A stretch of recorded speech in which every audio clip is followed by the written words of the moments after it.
Hello everyone. ಪ್ರಶ್ನೆ ಸಂಖ್ಯೆ 9 ಗಮನಿಸಿ. ಇದು ಅಥವಾ ಪ್ರಶ್ನೆ. ಅಂದ್ರೆ 9ನೇ ಪ್ರಶ್ನೆಗೆ ನಿಮ್ಗೆ ಚಾಯ್ಸ್ ಇರುತ್ತೆ. ಈ ಪ್ರಶ್ನೆ 3 ಅಂಕಗಳನ್ನ ಹೊಂದಿದೆ.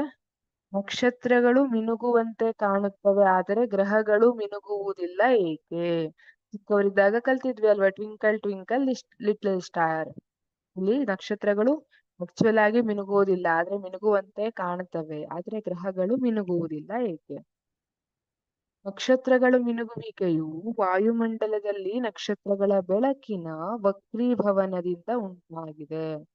ಹಾಗಾದ್ರೆ ಬೆಳಕಿನ ವಕ್ರೀಭವನ ಬೆಳಕು ಒಂದು ಮಾಧ್ಯಮದಿಂದ ಓರೆಯಾಗಿ ಚಲಿಸಿ ಇನ್ನೊಂದು ಮಾಧ್ಯಮಕ್ಕೆ ಬರ್ತಾ ಇದೆ ಅಂದ್ರೆ ಬೆಳಕು ಬಾಗುತ್ತದೆ, ಅದರ ಪ್ರಸರಣ ದಿಕ್ಕಿನಲ್ಲಿ ವ್ಯತ್ಯಾಸ ಆಗ್ತದೆ.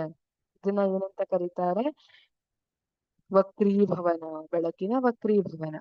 ಈಗ ನಕ್ಷತ್ರಗಳು ಈಗ ವಾಯುಮಂಡಲದಲ್ಲಿನ ವಿವಿಧ ಸ್ತರಗಳ ವಕ್ರೀಭವನ ಸ್ಥಿರಾಂಕವು ಭಿನ್ನವಾಗಿರುವುದರಿಂದ ನಕ್ಷತ್ರಗಳಿಂದ ಬೆಳಕು ಸತತವಾಗಿ ವಕ್ರೀಭವನ ಹೊಂದುತ್ತದೆ.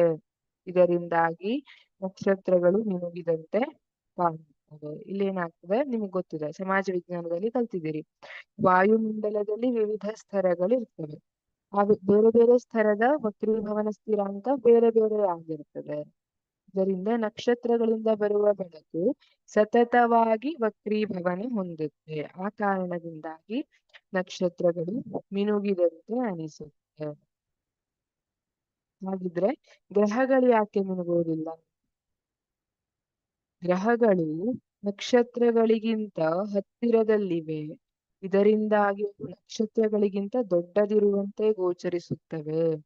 ಬೆಳಕಿನ ಆಕಾರವು ದೊಡ್ಡದಾದಂತೆ ಬೆಳಕಿನ ಸ್ಥಿತ್ಯಂತರ ಕಡಿಮೆಯಾಗುತ್ತದೆ. ಆದ್ದರಿಂದ ಅವು ಮಿನುಗುವುದಿಲ್ಲ. ಇಲ್ಲಿ ಏನಾಗುತ್ತೆ, ಗ್ರಹವನ್ನ ಸಣ್ಣ ಸಣ್ಣ ಬೆಳಕಿನ ಮೂಲದ ಒಂದು ಸಂಗ್ರಹ ಅಂತ ನಾವು ಕನ್ಸಿಡರ್ ಮಾಡಿದ್ರೆ, ಈಗ ಇದೆಲ್ಲ ವ್ಯತ್ಯಾಸ ಸೇರಿ ಏನಾಗ್ಬಿಡುತ್ತೆ, ಎವರೇಜ್ ಏನಿದೆ ಅದು ನಮ್ಮ ಕಣ್ಣಿಗೆ ಬಂದು ಸೇರುವಂತದ್ದು, ಅದು ಸ್ಥಿತ್ಯಂತರ ಏನು ಇಲ್ಲ ಅನ್ನೋ ತರ ಅನಿಸುತ್ತೆ. ಈಗ ಇದೆಲ್ಲ ಒಂದಿಷ್ಟು ಬೆಳಕಿನ ಮೂಲದಿಂದ ಸಣ್ಣ ಸಣ್ಣ ಬಿಂದುಗಳ ಸಂಗ್ರಹವಾಗಿದೆ ಅಂತ ಇಟ್ಟುಕೊಳ್ಳಿ.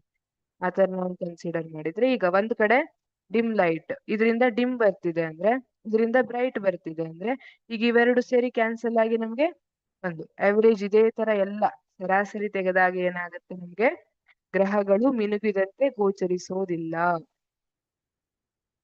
ಹಾಗಾಗಿ ನಕ್ಷತ್ರಗಳು ಮಿನುಗಿದಂತೆ ಗೋಚರಿಸುತ್ತೆ, ಗ್ರಹಗಳು ಮಿನುಗಿದಂತೆ ಗೋಚರಿಸೋದಿಲ್ಲ. Thank you.